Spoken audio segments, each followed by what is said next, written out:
or accounting practices, or it's like all about their impact on significant in this article. That's what we are going to talk about, the evolution of management accounting practices around the world. शाबाश, बहुत अच्छे। और इसमें दो concept को discuss किया गया है, एक TQM और एक जस्ट इन टाइम प्रोडक्शन। यानी जो रिसेंट स्टडीज हुई हैं उसमें कहा गया है कि जो स्ट्रेटेजिक मैनेजमेंट मीन कि जो आपके पास रिसोर्सेज अवेलेबल हैं और जो आपकी मार्केट पोजीशन है, जो इंडस्ट्री कॉम्पिटिटिवनेस है, उसमें आपने रहकर अपने compete करना है और मार्केट लीडर बनना है। फॉर इंस्टेंस मैं आपको एग्जांपल देता हूं, जिससे आपके सामने वेल नोन फार्मास्यूटिकल कंपनीज हैं अराउंड द वर्ल्ड, जिसमें एबिट कंपनी, ग्लैक्सोस्मिथक्लाइन और फाइजर का नाम आपने सुना भी। कोविड में उनका बहुत ज्यादा वैक्सीनेशन भी यूज हुई। तो ये ग्लोबल कंपटीशन में वो कंपनीज जो इन टॉप 5 कंपनीज को compete करना चाहेंगी, तो वो अपने पास वो स्ट्रेटेजिक मैनेजमेंट करेगी अपने रिसोर्सेज को, अपनी कॉम्पिटिटिवनेस को सामने रखते हुए। तो स्ट्रेटेजिक मैनेजमेंट के जो कॉन्सेप्ट्स हैं उसमें मैनेजमेंट अकाउंटिंग से रिलेटेड जो चीज है वो है टोटल क्वालिटी मैनेजमेंट। नंबर 1 कि वो प्रोडक्शन करें, प्रोडक्ट को बनाएं, वो इतनी क्वालिटेटिव हो, इतनी बेहतरीन क्वालिटी की हो और उसको उसमें इतनी इफेक्टिवनेस और एफिशिएंसी यूज की जाए कि रिसोर्सेज का लैक ना हो। नंबर 1। और नंबर 2 जस्ट इन टाइम का कॉन्सेप्ट उसमें प्रोडक्शन सिस्टम में हो कि जब प्रोडक्शन की जाए जो जितनी डिमांड है उसके मुताबिक की जाए और जो रिसोर्सेज उसके लिए अवेलेबल है वो उसी टाइम प्रोवाइड किए जाएं जब उसकी जरूरत हो। ठीक, तो ये जस्ट इन टाइम का कॉन्सेप्ट भी इसमें शामिल किया गया। तो इसके इंट्रोडक्टरी में इन्होंने बताया एक कंप्रिहेंसिव डिस्कशन की, जनरल डिस्कशन की अबाउट द एरिया जो इसकी इंपॉर्टेंस है, जिसके लिए ये रिसर्च पेपर लिखा गया है। फिर सेकंड पार्ट इसमें आता है मेथोडोलॉजी का। मेथोडोलॉजी में ये इसने कहा कि significant body of the research has been publish, मतलब मैनेजमेंट अकाउंटिंग में मुख्तलिफ पेपर्स पब्लिश हुए और उसका हवाला दिया। 2000 में, 2004 में मुख्तलिफ स्टडीज हुई और इन स्टडीज में उसने कहा कि जो मैनेजमेंट की टेक्निक्स हैं मुख्तलिफ ममालिक में, वो उन्होंने अपने कंट्री के हवाले से उसमें शेयर की हैं। तो इस स्टडी में भी जो उनकी टेक्निक्स की यूज की गई थी उसको इस रिसर्च पेपर में शामिल किया गया है, उसको बुनियाद बनाकर।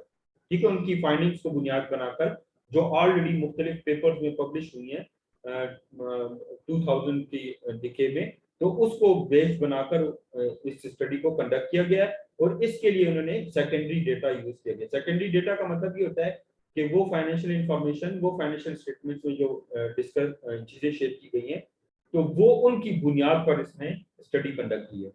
ठीक, फिर इसके बाद आता है लिटरेचर रिव्यू। अब लिटरेचर रिव्यू में जो मैनेजमेंट अकाउंटिंग के बारे में मुख्तलिफ एराज में डिस्कशन की गई है, स्कॉलर्स ने जो कुछ कहा गया वो लिटरेचर रिव्यू में। तो मुझे फजल ने बड़ी अच्छे तरीके से इसको एलिब्रेट किया, शाबाश वर्धन। मुझे अब और स्टूडेंट्स से इसका इनपुट लेना है क्योंकि मैंने ये इसकी रीडिंग असाइनमेंट दी थी ताकि मुझे पता लगे कि और कौन से स्टूडेंट हैं जिन्होंने इसको गो थ्रू किया है। तो शाबाश, मुझे आप वॉलंटियरली बताएं वरना मैं फिर कॉल करूंगा और मैं नोट डाउन करूंगा कौन कौन से स्टूडेंट्स हैं जो रिस्पॉन्ड कर रहे हैं।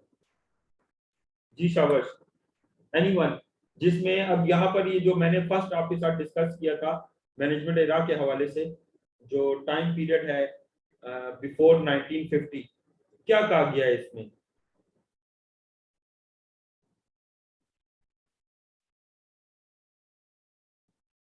शाबाश, महद मुफ्ती।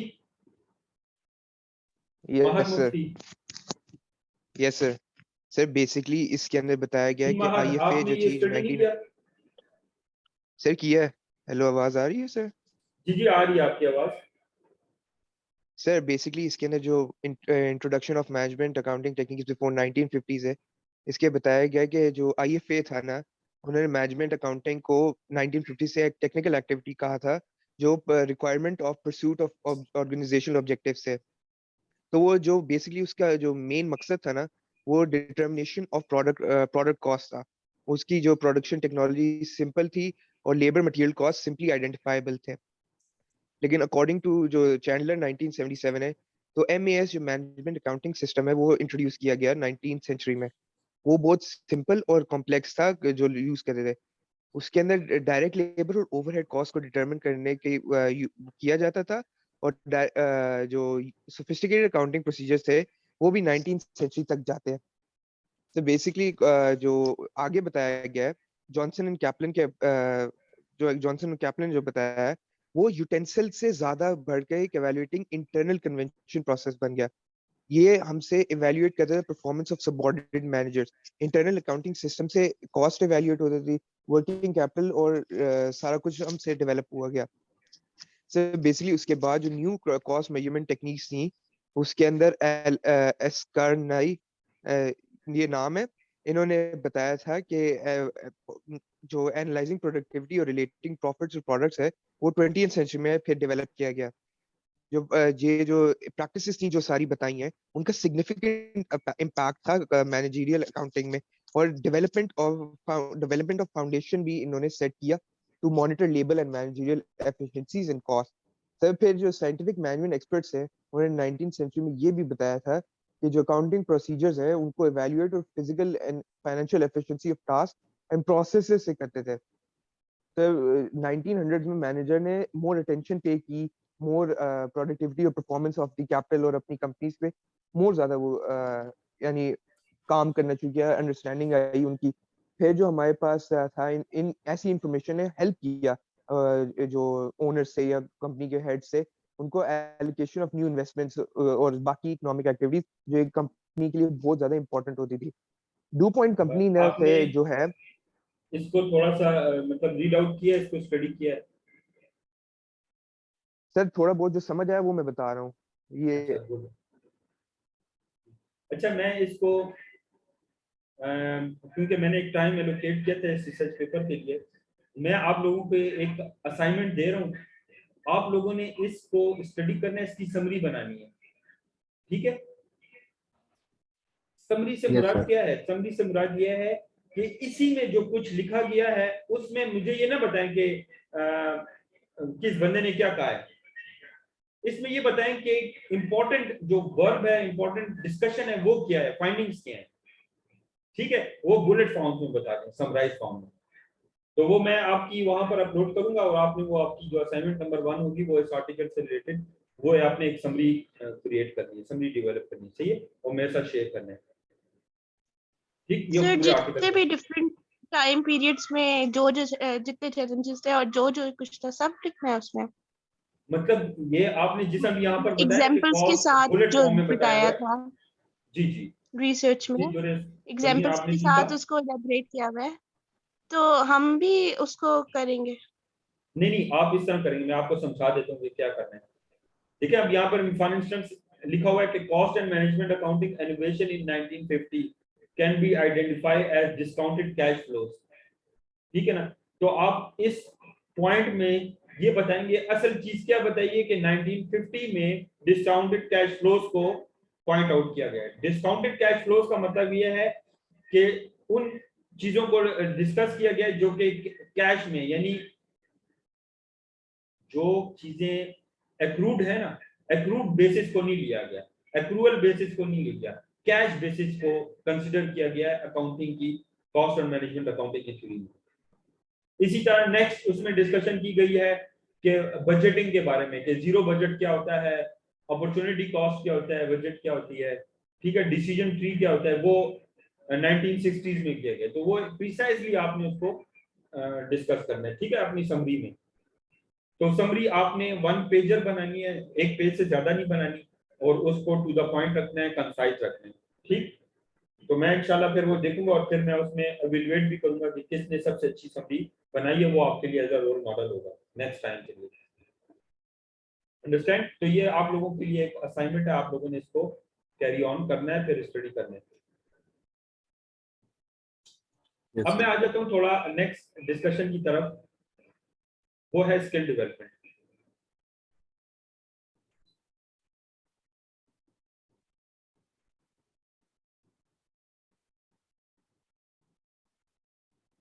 स्किल डेवलपमेंट में करना क्या चाह रहे हैं? Application of Microsoft Excel in management accounting.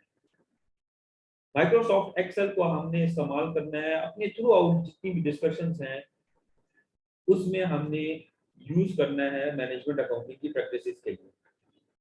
मतलब ये है कि हम अपनी थ्योरेटिकल और न्यूमेरिकल स्टडी के साथ साथ, जो हमारी एग्जाम पॉइंट ऑफ व्यू से इंपॉर्टेंट सकती है, कुछ प्रैक्टिकल अप्रोच भी अपनाएंगे और हम ये देखेंगे कि हमने फाइनेंशियल स्टेटमेंट्स जो बनानी है, हमने जो इनकम स्टेटमेंट बनानी है, हमने बैलेंस शीट बनाना है, हमने cost of goods sold statement बनाना है, तो एक्सेल में पर्टिकुलरली कैसे ये बनाई जाएगी, ठीक है, इसको हमने स्टडी करना है। और इसके अलावा जो हम आगे पढ़ेंगे, बजटिंग, हमने आगे पढ़ना है स्टैंडर्ड कॉस्टिंग, हमने आगे पढ़ना है एक्टिविटी बेस्ड लर्निंग जो है कॉस्टिंग है, ये तमाम की तमाम हम एक्सेल में भी प्रैक्टिस करेंगे। उससे ये फायदा होगा कि हम जब रियल वर्ल्ड में जाएंगे और अगर हमें कोई अपॉर्चुनिटी मिले तो वो हमें ये प्रैक्टिकल एक्सपोजर जो है, ये स्किल डेवलपमेंट जो है, ये वहां पर काम आएगा, ठीक है। तो ये आप लोगों के लिए इसमें माइक्रोसॉफ्ट एक्सेल का इसमें एरिया शामिल किया गया है। इस माइक्रोसॉफ्ट एक्सेल में थोड़ी सी कुछ बुनियादी जो बेसिक इंफॉर्मेशन है वो मैं आपके साथ शेयर करता हूं। पहले माइक्रोसॉफ्ट एक्सेल को स्प्रेडशीट कहते हैं नॉर्मल टर्म में, और ये ग्रिड है, ये यानी ऑफिस ऑटोमेशन में जिस तरह आपने देखा है कि वर्ड है, एक्सेल है, पावर पॉइंट है, आउटलुक है, मुख्तलिफ उनके सूट्स हैं, तो इसमें ये जो स्प्रेडशीट है इसका मकसद जो है वो सिर्फ और सिर्फ एनालिसिस है। रिपोर्ट राइटिंग के लिए हम इसको यूज करते हैं, इसको हम डेटाबेसेस के लिए यूज किया जाता है, स्मॉल डेटाबेसेस के लिए। तो इसलिए ये हमारे पास डॉक्यूमेंट फॉर्म में नहीं बल्कि ग्रिड फॉर्म में होता है, जिसमें रो और कॉलम शामिल होती हैं, जिसमें हम अपने टेक्स्ट को इंटर करते हैं, उस कॉलम रोज में हम न्यूमेरिक्स को इंटर करते हैं, हम कैलकुलेशंस करते हैं, ये हमारी स्प्रेडशीट में होती है।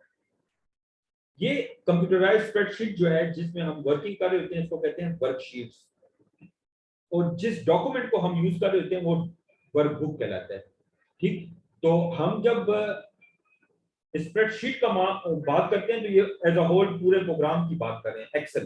एक्सेल का एक दूसरा नाम है स्प्रेडशीट, और जब हम उसमें एक खास डॉक्यूमेंट की बात करते हैं तो वो हमारी वर्कबुक कहलाती है। जैसा आपने माइक्रोसॉफ्ट वर्ड में, ऑफिस वर्ड में हमने देखा कि डॉक्यूमेंट का लफ्ज इस्तेमाल होता है, इसी तरह एक्सेल में वर्कबुक का लफ्ज इस्तेमाल होता है, और इस वर्कबुक के अंदर मुख्तलिफ शीट्स होती हैं जिनको वर्कशीट्स कहते हैं। ये जो एक्सेल है इसकी अब थोड़ी सी वर्जन के ऊपर देख लें कि इसमें कितने रोज और कितनी कॉलम्स हैं। जब स्टार्ट हुआ था ना एक्सेल, तो अर्ली 90s में, तो इसमें 16,384 रोज थी और 256 जो थी वो कॉलम्स थे। तो दोनों रोज और कॉलम्स मिलाकर ये हमारे पास 41,94,304 रोज एंड कॉलम्स यानी डेटा इसमें आ सकता था।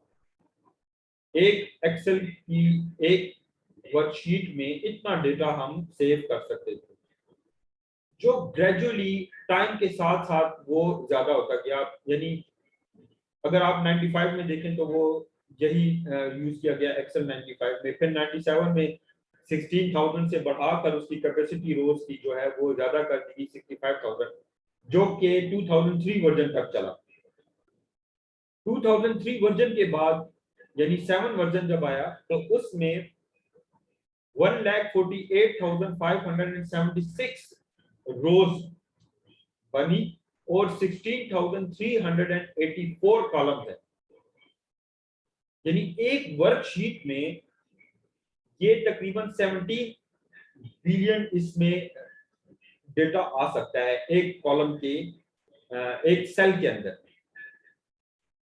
नंबर ऑफ सेल की तादाद ये 1700 बिलियन जो है इसमें 17 बिलियन इसमें आ सकती है, यानी 17 अरब से ज्यादा इसमें आइटम्स स्टोर हो सकते हैं। ये इसका आपको एक इंफॉर्मेशन आपके साथ शेयर की कि कितना ह्यूज इसमें डेटा आ सकता है। अब कहा गया कि जी आप इसमें कितनी मेमोरी इसमें स्टोर कर सकते हैं, कितना डेटा कर सकते हैं। तो ये कैसे कह रहे हैं कि जी आप अगर गूगल में यूज करते हैं तो गूगल शीट में आप 200 शीट बना सकते हैं, लेकिन जो नॉर्मल आजकल लेटेस्ट वर्जन का एक्सेल है इसकी कोई लिमिट नहीं है, इसकी डिपेंड करता है लिमिट सिस्टम की मेमोरी में। तो मुझे आप में से कोई बताएगा कि आजकल के लेटेस्ट सिस्टम कौन से हैं, मोस्ट रिसेंट जो ये जो लास्ट आया था ये Core i9 था ना, लेटेस्ट मॉडल के स्पेसिफिकेशन कोई बता सकते हैं आप में से?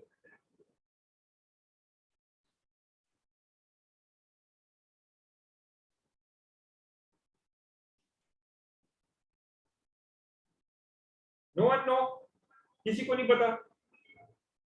जो लेटेस्ट मॉडल की इसमें ये बताया जा रहा है कि जो लेटेस्ट मॉडल के कंप्यूटर्स हैं, जो एक पूरा वर्क स्टेशन ही है जिसमें 1 टेराबाइट से ज्यादा डेटा स्टोर हो सकता है, जिसकी रैम जो है वो 8 GB से ज्यादा है, मोर देन 8 GB, और जिसका जो प्रोसेसर है वो भी काफी हाईली स्पीड है। तो इसमें जितना ज्यादा इसकी मेमोरी होगी, जितना ज्यादा इसका प्रोसेसर स्ट्रांग होगा, उतनी ज्यादा ये एक्सेल की जो शीट्स हैं ये डेवलप हो सकती है। बाय डिफॉल्ट कितनी शीट्स एक एक्सेल में होती हैं वर्कबुक में? जी जिन्होंने एक्सेल को, जिनको कमांड है वो बताएं, शाबाश। सर 3 शीट्स होती हैं। शाबाश, बाय डिफॉल्ट 3 शीट्स होती हैं बेटा, बाय डिफॉल्ट जो होती हैं वो 3 शीट्स होती हैं। अब ये आपके सामने मैंने एक इसका जो फ्रेमवर्क है वो मैंने शो किया हुआ है, जिसमें सबसे ऊपर टॉप कॉर्नर पर, लेफ्ट कॉर्नर पर आप देखें तो एक्सेस टूल बार कहते हैं। इसके नीचे जो है वो रिबन्स हैं। रिबन में आपके पास सबसे पहला रिबन जो है वो क्लिपबोर्ड रिबन कहलाता है। ये वर्ड, एक्सेल, पावर पॉइंट में सिमिलर है, एक जैसा होता है, जिसमें cut copy paste command use की जाती है। दूसरा इसमें जो है रिबन में ग्रुप है वो फॉन्ट्स हैं। आप अपनी मर्जी का फॉन्ट रख सकते हैं। जब हम फाइनेंशियल स्टेटमेंट्स बनाएंगे तो आप उसमें सेंस सेरिफ फॉन्ट्स यूज करेंगे, जो सिंपल फॉन्ट्स होते हैं, रिच और इटैलिक फॉन्ट्स यूज नहीं करेंगे, ठीक है। फिर इसके अलावा इसमें बताया गया कि वो बोल्ड, आप अपनी जो हेडिंग्स हैं वो बोल्ड रखेंगे। आपने अगर कोई इसमें नोट लिखना है, इंफॉर्मेशन लिखना है, वो इटैलिक रखेंगे। आपने कोई डेट्स मेंशन करनी है, कोई इंपॉर्टेंट फिगर मेंशन करना है तो उसको अंडरलाइन करेंगे। आप इसके फॉन्ट को कम या ज्यादा कर सकते हैं, इसके लिए आपके पास ये ऑप्शन मौजूद है। आप इसको कलर्स दे सकते हैं, फॉन्ट को, और पूरी शीट को भी कलर कर सकते हैं, सेल को भी कलर कर सकते हैं।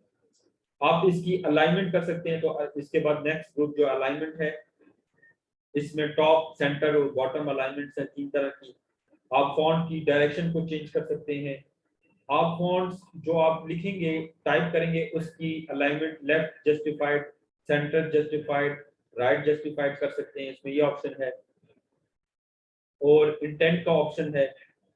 इसके अलावा आप जो है रैप का ऑप्शन है, यानी अगर आपका टेक्स्ट एक सेल से ज्यादा का है, फॉर एग्जांपल किसी का नाम है मोहम्मद असलम खान, तो वो एक सेल में नहीं आ रहा, तो वो उसको एक सेल में लाने के लिए ये रैप का डॉक्यूमेंट यूज किया जाता है ऑप्शन। इसके नीचे जो मर्ज का ऑप्शन है वो यूज किया जाता है जब आपने मुख्तलिफ सेल्स को आपने एक जगह पे करना है, एक सेल बनाना है, तो ये मर्ज का यूज किया जाता है। फिर इसके बाद नंबर जो है, इसमें आपके पास मुख्तलिफ ऑप्शन आएंगे नंबर्स के, जिसमें आपने न्यूमेरिक, करेंसी, मुख्तलिफ यूज करना है। जो आपने टेक्स्ट लिखना है तो टेक्स्ट का ऑप्शन यूज करें, डेट लिखना है तो यहाँ पर डेट करें। तो वो जो आप ऊपर सेलेक्ट करेंगे वो नीचे भी आपको शॉर्टकट्स में गिवन है। फिर ये जो यहाँ से शुरू होता है ना, स्टाइल, सेल और एडिटिंग, ये एडवांस एक्सेल में आ जाता है, एडवांस एक्सेल टेक्निक में, ठीक। स्पेशली ये जो स्टाइल है कि वो आपकी शीट की स्टाइल कैसे होना चाहिए। शीट्स में आपने इंसर्ट करनी है रोज, कॉलम्स, वो यहाँ पर ऑप्शन है। डिलीट करना है तो वो यहाँ से आप कर सकते हैं। तो इसको रिबन कहते हैं, जहां पर आपके टूल बॉक्स पड़े। जिस जगह पर आपका सेल मौजूद होगा वो ये लोकेशन A1 शो करेगा। जहां पर आपने फार्मूला बनाना है या टाइपिंग करनी है, टेक्स्ट लिखना है, वो यहाँ पर FX की जगह पर आएगा। ठीक, तो ये नंबर ऑफ रोज आपके पास यहाँ पर गिवन होते हैं लेफ्ट साइड पर, और नीचे देखें तो आपको यहाँ पर नंबर ऑफ शीट्स के बारे में गिवन है।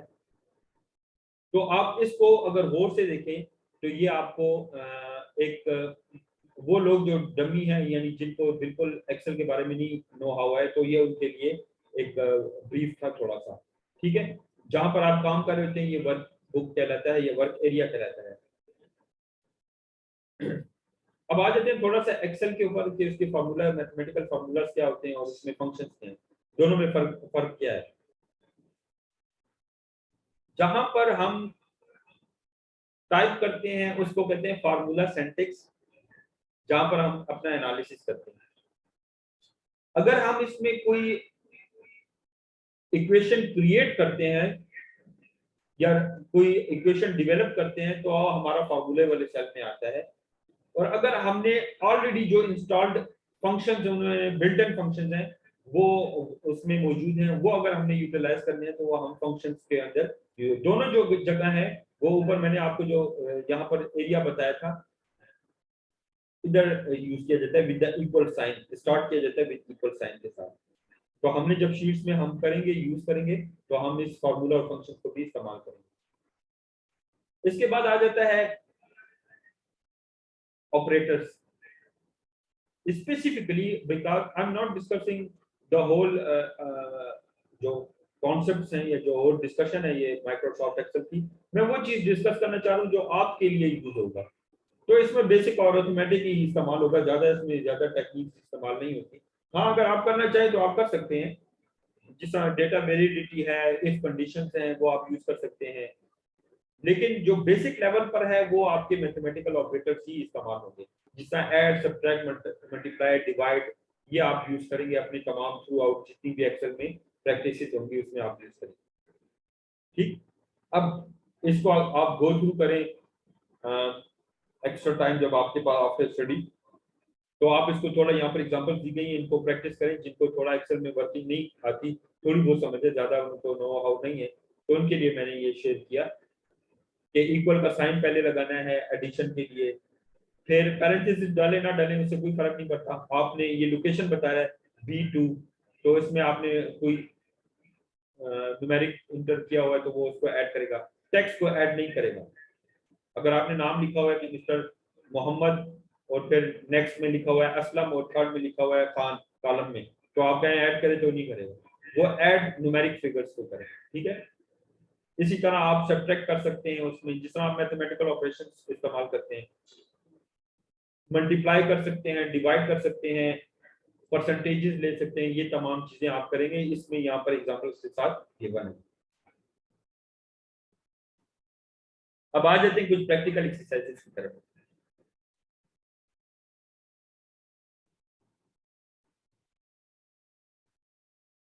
प्रॉब्लम नंबर 1,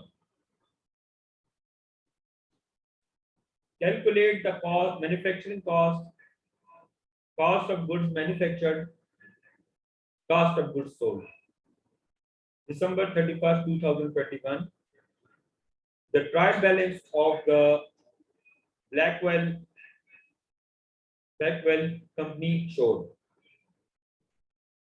वो नीचे ये given है, sales return and allowances, purchases, transport in, and फिर इसके अलावा factory overhead, direct labour cost given है, सेल्स सैलरीज गिवन है, एडमिनिस्ट्रेटिव एक्सपेंस गिवन है, डिलीवरी एक्सपेंस गिवन है, फिर इन्वेंट्रीज की इंफॉर्मेशन गिवन है, finish good, work in process, beginning और एंडिंग, और मटेरियल गिवन है, बिगिनिंग और एंडिंग।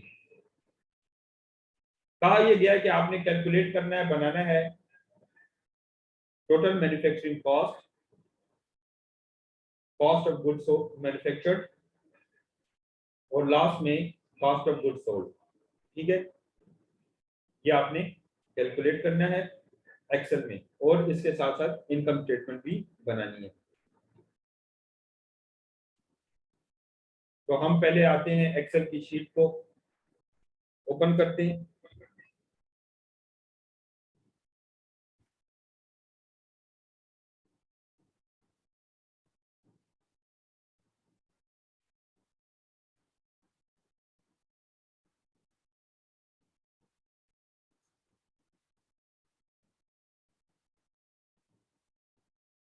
ये एक्सेल शीट है, ये मैं आपके साथ जो डिस्कस कर चुका हूँ, ये आपकी एक्सेल शीट है।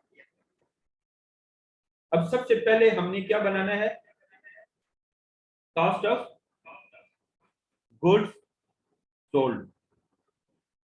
ठीक है, क्या बनाना है, कॉस्ट ऑफ गुड्स सोल्ड पहले बनाना है कि कॉस्ट ऑफ गुड्स मैन्युफैक्चर्ड बनाना है?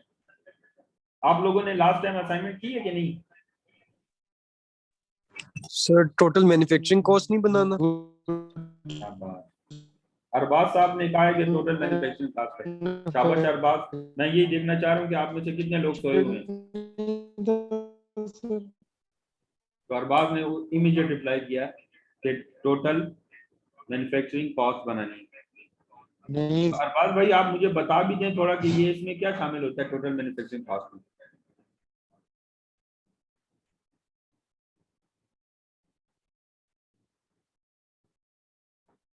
अरबाज,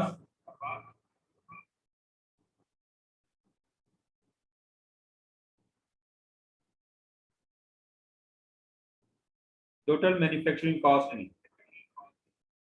कौन बताएगा? शाबाश। मैंने नहीं बोला ये नंबर लगे सो। जी, टोटल मैन्युफैक्चरिंग कॉस्ट सबसे पहले हम स्टार्ट लेते हैं, इसके दो मेथड्स हैं। दो मेथड से मुराद ये है कि एक मेथड है डायरेक्ट मेथड, जिसमें आप एक इनकम स्टेटमेंट बनाते हैं और उस इनकम स्टेटमेंट में ही आप अपनी cost of goods sold statement बनाते हैं। और दूसरा मेथड इनडायरेक्ट मेथड है, जिसमें सबसे पहले आप अपनी cost of goods sold statement बनाते हैं, उससे जो इंफॉर्मेशन आती है तो वो आप अपनी इनकम स्टेटमेंट में शामिल करते हैं। ठीक है, तो अब हमारे पास जो डिस्कशन स्टार्ट होती है वो है मटेरियल से। तो सबसे पहले हम यहाँ पर लिखते हैं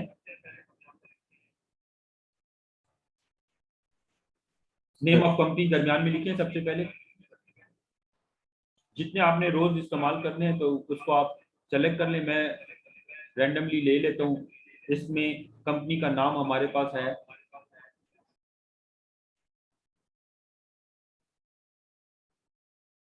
ये कंपनी का नाम है बेल्टवेल कंपनी। ठीक है, ये नेम ऑफ कंपनी मैंने सेलेक्ट कर लिया। इसका फॉन्ट मैंने 16 रख लिया, इसको थोड़ा बोल्ड कर दिया कि हाईलाइट हो जाए। ओके, ये कंपनी है। नीचे इसको इसमें बनाना है कि जी हम बना रहे क्या हैं, इसको मैं मर्ज कर रहा हूँ और यहाँ पर लिख रहा हूँ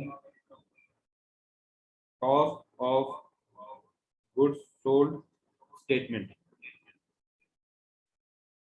cost of goods sold statement.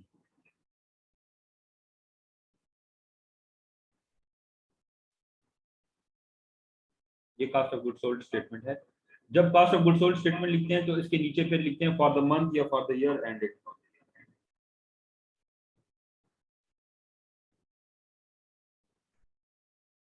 Month और ईयर, ये मंथ के एंड में भी बन सकती है और ईयर के एंड में भी बन सकती है, वीकेंड से भी बन सकती है।